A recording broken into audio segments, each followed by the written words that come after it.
Hello everyone. आज start करते हैं इंटीग्रेशन। और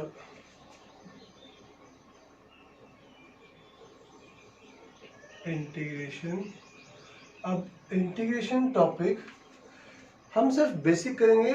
कंप्लीट एक्सप्लेनेशन जो आपके पास मैथ के अंदर आएगी। एक पॉइंट डिफाइन कर लिया, एक ग्राफ कंसिडर कर लिया, पहले तो उसकी डेफिनेशन, इसका मीनिंग क्या है वो समझ लेते हैं। इस ग्राफ का कोई भी रैंडम ग्राफ, ठीक है। अब मुझे एरिया कैलकुलेट करना है। इसका एरिया अंडर द ग्राफ, ये वाई एक्सिस होगी आपके पास, ये एक्स एक्सिस होगी।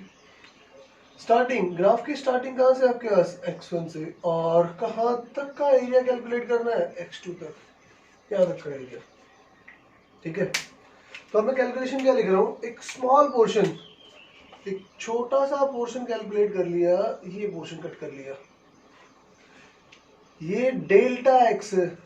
तो जो y में इंक्रीमेंट है इस पॉइंट पे, ये वाली लाइन वर्टिकल लाइन और दूसरी वर्टिकल लाइन दोनों इक्वल लाइन होगी।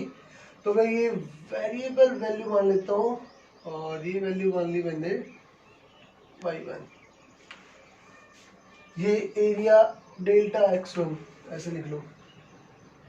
तो क्या स्मॉल विड्थ है तो मेरे पास एरिया भी स्मॉल होगा। डेल्टा a1 किसके इक्वल लिखा जाएगा, length into breadth, length into breadth. तो क्या मैं y1 इंटू डेल्टा x1 लिख सकता हूँ।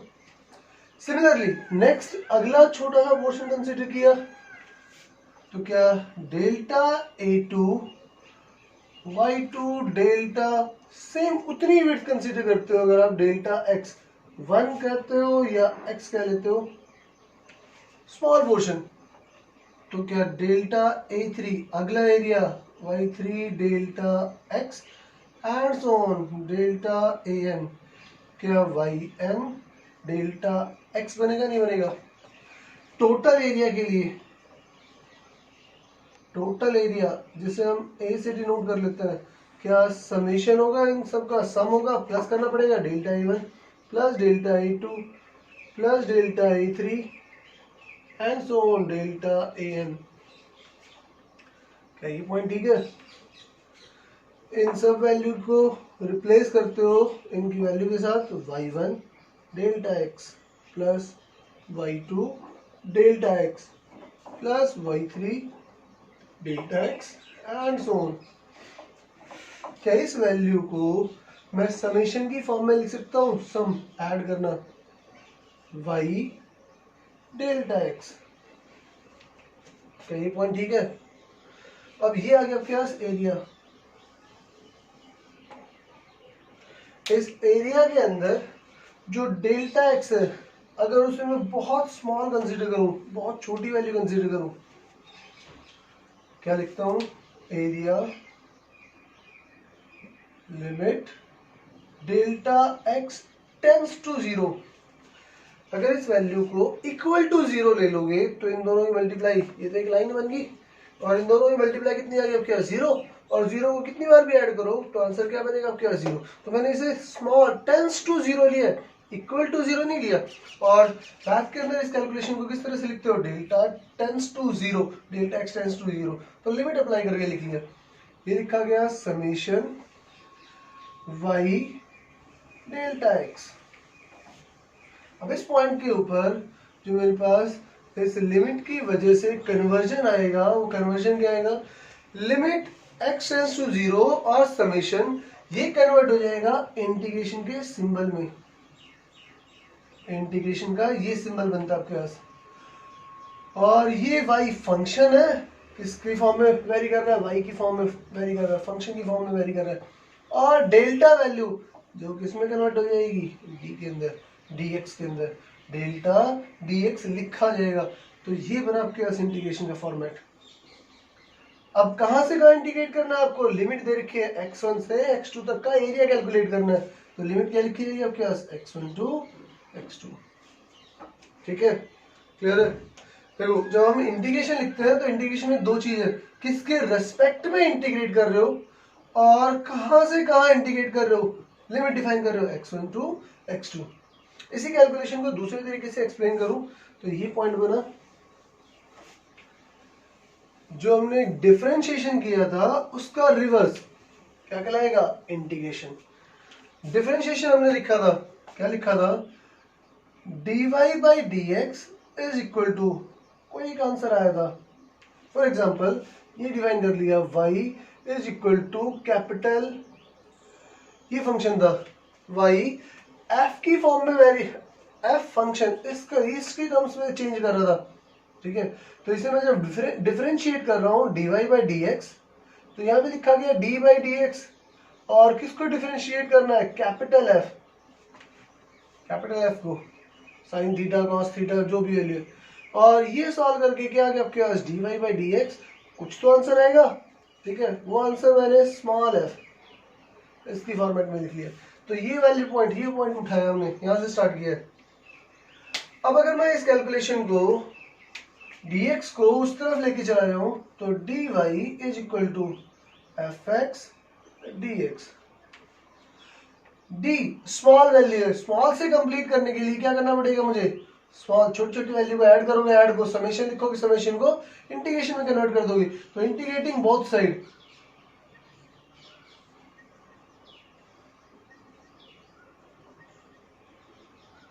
इंटीग्रेटिंग बोथ साइड, तो ये सिंबल लिखा गया dy इंटीग्रेशन dy, और ये लिखा गया एफ एक्स dx, इसको भी क्या कर दिया, इंटीग्रेट, ठीक है। ठीक है, ये इंटीग्रेट करके क्या आ गया आपके पास y, और ये इंटीग्रेशन का सिंबल एफ एक्स dx। अगर मैं इसे इंटीग्रेट करता हूं तो y आंसर किसके इक्वल आएगा, इसके इक्वल आएगा, कैपिटल F के इक्वल आ जाएगा। तो इंटीग्रेशन इज जस्ट रिवर्स है किसका, डिफरेंशिएशन का। ये कैलकुलेशन सॉल्व करी तो ये आंसर बना आपके पास। इसको अगर मैं इंटीग्रेट करता हूँ रीअरेंज करके, तो मेरे पास आंसर क्या आ जाएगा, वापस वही y कैलकुलेशन आ जा रही है, ठीक है। तो ये आपके पास इंटीग्रेशन। अब कुछ इसके रूल्स हैं, उन रूल को रीड करते हैं। तो फर्स्ट रूल है आपके पास,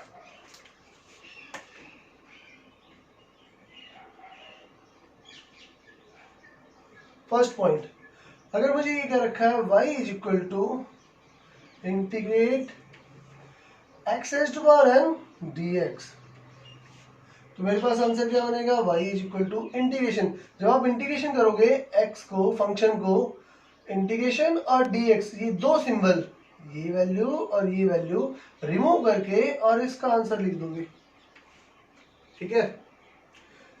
तो क्या लिखा जाएगा, ये लिखा गया, ये दोनों सिंबल हटा देते हैं, integration x raise to power n dx।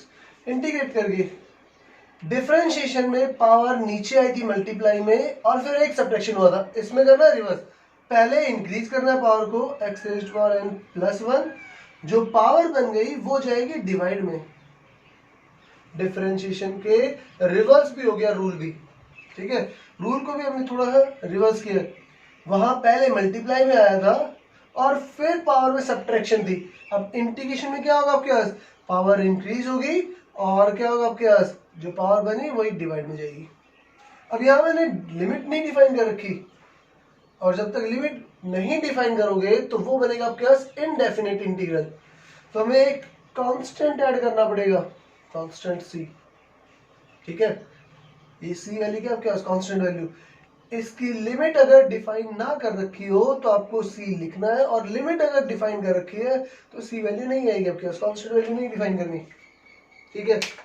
ये है फर्स्ट रूल। अब अगर मैं दोनों कैलकुलेशन अप्लाई करूं, डिफरेंशिएशन भी और इंटीग्रेशन भी, तो y इज इक्वल टू, ये दे रखा है x raise to power 5 plus 3x plus c constant. पहले करते हैं इसे differentiate, dy by dx, power आगे लिखनी है मल्टीप्लाई में 5x raise to power 4 plus यहाँ पावर 1 थी, तो ये डिवाइड में चला गया, मल्टीप्लाई में चला गया, 3 इंटू 1 3, और x रेज़ टू पावर 0 बना, वो क्या लिखा गया बाद, और कांस्टेंट का डिफरेंशिएशन कितना हो गया आपके पास, 0, ठीक है। तो ये आंसर आ गया आपके पास डिफरेंशिएशन। अगर मैं इसे इंटीग्रेट करूं तो मेरे पास आंसर क्या आना चाहिए, यही आना चाहिए। स्टार्ट करें फिर, ठीक है। तो स्टार्ट करते हैं। ये क्वेश्चन दे रखा है y is equal to 5x raise to power 4 plus 3। इसे करना है इंटीग्रेट, किसके रिस्पेक्ट में, x के रिस्पेक्ट में, तो इनटू dx। ठीक है, इंटीग्रेट करते हैं। इंटीग्रेट कर दिया, इस पॉइंट पे पावर इंक्रीज करनी है, x रेज टू पावर है 4, तो 4 प्लस 1, जो पावर बनी वो डिवाइड में जाएगी, तो डिवाइडेड बाई 5। 4 प्लस 1 कितना बनेगा आपके पास 5, तो 5 यहाँ लिखा गया, प्लस 3 के साथ क्या मैं यहाँ पे मल्टीप्लाई में x रेज टू पावर 0 मान सकता हूं? जब 1 लिखा हुआ है तो 1 के साथ 1 कैलकुलेशन को x रेज टू पावर 0 जो किसके इक्वल होगा, 1 के इक्वल होगा, क्या लिखा जा सकता है? ठीक है, तो यहाँ क्वेश्चन में अभी कोई चेंज नहीं आया। ठीक है, तो अब पावर इंक्रीज करते हैं, तो 3x raise to power 0 plus 1, 0 plus 1, तो जो पावर बनी कितनी बनी अब क्या, 0 प्लस 1 1, वो डिवाइड में चला गया।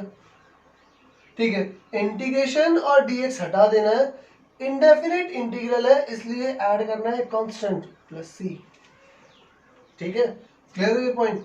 तो मेरे पास आंसर आ गया, 5 से 5 कैंसिल हुआ, आंसर आ गया x raise to power 5 plus यहाँ पे वैल्यू क्या बनी आपके पास 3x रेज टू पावर 1, उसे हम x लिख सकते हैं, प्लस c। तो क्या यही कैलकुलेशन थी या नहीं थी? डिफरेंशिएशन जब हमने स्टार्ट किया तब आपके पास यही पॉइंट दे रखा है, ये रहा। ठीक है, तो इंटीग्रेशन, जब आप इंटीग्रेशन करते हो तो वही आंसर आ जाएगा जो डिफरेंशिएशन का क्वेश्चन था। ठीक है, अगर डिफरेंशिएशन, इस इक्वेशन को डिफरेंशिएट किया और इसे दोबारा इंटीग्रेट कर दिया तो आप वापस वहीं पहुंच रहे हो। तो integration is just reverse of differentiation. Clear है? ठीक है, तो आपके पास फर्स्ट रूल, इस पे और न्यूमेरिकल करते हैं। अब सिर्फ इंटीग्रेशन की बात करते हैं, बार बार डिफरेंशिएशन को बीच में नहीं लेके आएंगे। ठीक है, ये देखा है फर्स्ट क्वेश्चन, ये क्या रखा है, y is equal to 2x cube plus 3x plus 2। Integrate y को इंटीग्रेट करो, कहां से कहा, from x equal to 0 to x2 value कितनी दे रखी है आपके पास 1, 0 से 1 तक इंटीग्रेट करना है। ठीक है, तो मेरे पास आंसर आ गया इंटीग्रेशन, ये लिखा गया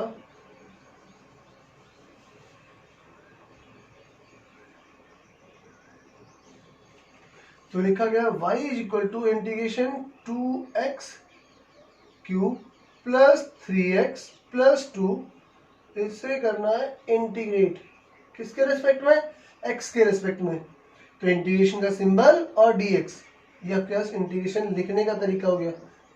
कहां से कहा, फ्रॉम 0, ये इनिशियल लिमिट है, टू 1 तक इंटीग्रेट करना है। ठीक है, पावर है 3, इसे इंक्रीज करना पहले, 2x raise to power 3 plus 1 4, जो पावर बनी वो डिवाइड में चलेगी, प्लस अब इसकी बात करते हैं, 3x रेज टू पावर 1 है, 1 प्लस 1 कितना हो जाएगा 2/2 plus 2x raise to power यहाँ कितना है 0, तो x raise to power 0 plus 1 हो गया, और डिवाइड में कितना आ गया आपके पास 1, और ये लिखी गई आपके पास लिमिट 0 to 1। अब इस लिमिट को सॉल्व करने का तरीका क्या है, पहले मैं अपर लिमिट पुट करूंगा, जहां जहां x दिखाई दे रहा है वहां अपर लिमिट पुट कर दी, तो यहाँ अपर लिमिट क्या है आपके पास 1, तो रिप्लेस करता है 2x रेज टू पावर 4 है, तो यहाँ x की जगह 1 लिख दिया, 1 raise to power 4/4 plus 3/2, 1 raise to power 2 plus 2/1 x 1 raise to power 1। अब बात करते हैं लोअर लिमिट की, तो जब लोअर लिमिट पुट करूंगा कहां पे, x के साथ, x के प्लेस पे, तो माइनस आएगा, माइनस लोअर लिमिट, x के लिए 0 पुट किया, 0 into any number 0, 0 into any number 0, और 0 इंटू एनी नंबर 0, तो लोअर लिमिट ये होगी। फाइनल आंसर आ गया आपके पास 2 से ही कैंसिल हो गया 2, ये आ गया 1/2, ये आपके पास 3/2 प्लस ये आ गया 2। ठीक है, फाइनल कैलकुलेशन इसे ऐड करके लिख दिया, ये लिखा गया आपके पास 3/2 प्लस 1/2, ये बना आपके पास 2 प्लस 2 4। तो जो मेरे पास आंसर आया वो कितना आया 4। ठीक है, क्लियर है? ठीक है, एक और क्वेश्चन अटेम्प्ट करते हैं।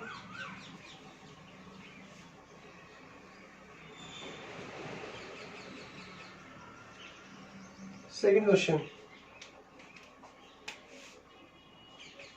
ये क्या रखा है, fx is equal to 2x plus 3, find out y integration fx dx, और कहां से कहा 2 to 3। ठीक है, वैल्यू करते हैं, सॉल्व करते हैं। y is equal to fx के प्लेस पे ये पॉइंट पुट कर दोगे, क्या लिखा गया इंटीग्रेशन 2 से 3 2x प्लस 3 dx। ठीक है, इंटीग्रेट करते हो तो इंटीग्रेशन क्या आ गया आपके पास 2x रेज्ड पावर कितना बना आपके पास, यहाँ पावर 1 है तो 1 प्लस 1 कितना हो जाएगा 2/2 प्लस 3x क्या है यहाँ पे 0, तो x रेज्ड पावर कितना आ गया 1/1। ठीक है, कहां से कहां इंटीग्रेट करना है 2 से 3, इस 2 से ये 2 कैंसिल हो गया। अब बात करते हैं, लिमिट पुट करते हैं, upper limit minus lower limit, तो मेरे पास आंसर बना 3 पुट कर दिया, x के प्लेस पे 3 लिख रहे हो तो 3/2 प्लस 3 इंटू यहाँ लिखा गया 3। अब बात करते हैं लोअर लिमिट की, तो लोअर लिमिट पुट करूंगा माइनस आएगा, माइनस जहां x है वहां 2 पुट कर दिया तो 2/2, इस x स्क्वायर की जगह 2 पुट हो गया तो 2/2 प्लस 3 इंटू 2। अब सॉल्व करते हैं, ये बना आपके पास 9 प्लस 9 माइनस ये बना आपके पास 4 plus 6, final answer 18 minus 10, answer आ गया आपके पास 8। तो मेरे पास y आंसर कितना आ रहा है 8। क्लियर है? ठीक है, और रूल नेक्स्ट टाइम करते हैं। Thank you.